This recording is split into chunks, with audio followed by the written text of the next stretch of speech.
But I want to read. Um, I want to read this part of this op-ed from the New York Times from Samir Naji al Hasan Moqbel, who is this Yemeni national, who is one of the people who we're hearing from secondhand on this hunger strike through their attorneys. The other one that we've heard from, and I believe it's just these two in particular, although we've heard maybe not necessarily direct, sort of direct via the attorneys' words, but we've heard reports of the hunger strike from several prisoners. But the other one, of course, is Sheikh Amir, that the British, the UK resident who the British have said, release him to us. He's not being held for any reason. He's cleared to go. Release him. So Moqbel writes, I've been on a hunger strike since February 10th. Lost well over 30 pounds. I will not eat until they restore my dignity. I've been detained at Guantanamo for 11 years and 3 months. I've never been charged with any crime. I have never received a trial. I could have been at home years ago. No one seriously thinks I'm a threat, but I'm still here. Years ago, the military said I was a guard for Osama bin Laden, but this was nonsense. They don't even seem to believe it anymore, but they don't seem to care how long I sit here either. When I was at home in Yemen in 2000, a childhood friend of mine told me that in Afghanistan I could do better than the $50 a month I earned at a factory and support my family. I never really traveled. I knew nothing about Afghanistan, but I gave it a try. I was wrong to trust him. There was no work. I wanted to leave, but had no money to fly home. After the American invasion of 2001, I fled to Pakistan like everyone else. The Pakistanis arrested me when I asked to see someone from the Yemeni embassy. I was then sent to Kandahar and put on the first plane to Gitmo. Last month, on March 15th, I was sick in prison hospital. I refused to be fed. A team from the Extreme Reaction Force, squad of 8 military police officers in riot gear, burst in.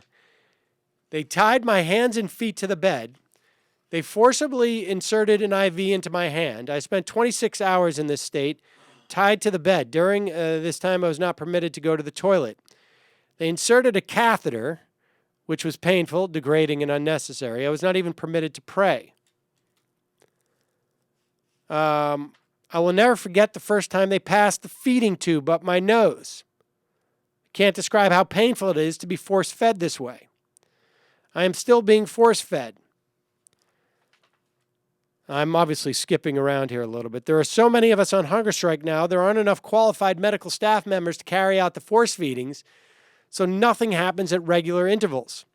During one force feeding, the nurse pushed the tube about 18 inches into my stomach, hurting me more than usual because she was doing things so hastily. I called the interpreter to ask the doctor if the procedure was being done correctly or not. It was so painful, I begged them to stop feeding me. The nurse refused to stop feeding me. When they come to force me into the chair, if I refuse to be tied up, they call in the ERF team. So I have a choice. I can either exercise my right to protest my detention and be beaten up, or I can submit to painful force feeding. The only reason I am still here is that President Obama refuses to send any detainees back to Yemen.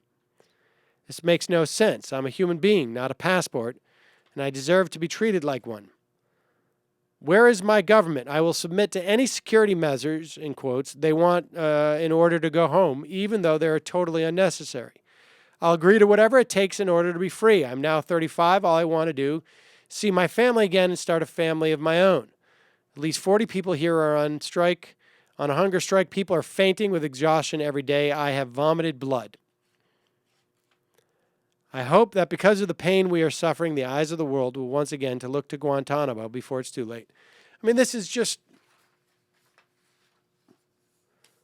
I guess, there's one of two possible responses that Americans can have. They can express their outrage to other Americans and their elected officials, or they can just, check out and see who's on Dancing with Stars this week and forget about it. And I would suggest that the response seems to be mostly the latter. Maybe they watch a different show. Maybe it's not Dancing with Stars. Maybe it's, I don't know. What's big these days? Pimp My Ride? Is that still going? Oh my God, that Yeah. show hasn't been on the air for years. Well, I'm sure you can see repeats somewhere.